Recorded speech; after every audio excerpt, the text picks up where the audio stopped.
நாங்கள் 2 பேரும் bus ரெடியாக்கியிருக்கோம். 10 bus வேணும் என் பாப்பா செஞ்சாங்க பாருங்கள். தோத்து போத்துரும் எல்லாம் அங்கே பாருங்கள். என் பற்றி தோத்து போத்துற வரையும் வேடிக்கை பார்த்துருக்காங்க. அவங்க 2 பேர் பேசிருக்கிற மாதிரி செஞ்சுருக்காங்க. சைக்கிளில் 3 பேர் போகிறாங்க. ஓகேங்க. அந்த பிக்சர் வந்து கரெக்டாக வச்சுருக்காங்க. செகண்ட் பிக்சர் வந்து இது நான் தெரிஞ்ச பிக்சர். இங்கே பாருங்கள். இது சோட்டா பிக்சர். இங்கே பாருங்கள்.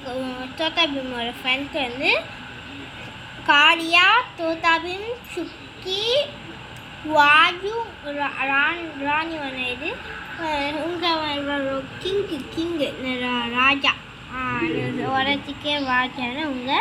பட் இவன் நம்ம சரியாக இருப்பான். தோத்தா பீம் இவன் ராஜா மாதிரி தெரியல. எனக்கு கோவமாக இருக்காது போல். எதுக்கு தெரியல பார்ப்போம். ஃபுல்லாக இது முடிஞ்சிச்சு. இதுக்கு பாருங்கள். இதுக்கு மேட்சாக கொடுத்துருக்காங்க. இந்த பாக்ஸில் தான் வச்சு கொடுத்தாங்க. ஒய்ஏ பிக்சர் தான். இன்னும் ஒய்ஏ பிக்சர். இங்கே பாருங்கள். வேறு பிக்சர் வந்துருக்கு. இது ஒய்ஏ பிக்சர் தான். அங்கே பாருங்கள். ஒய்ஏ மாதிரியே வந்துருக்கு. Y A picture. எனக்கு பிடிச்சி லைக் பண்ணுங்கள், ஷேர் பண்ணுங்கள், சப்ஸ்கிரைப் பண்ணுங்கள்.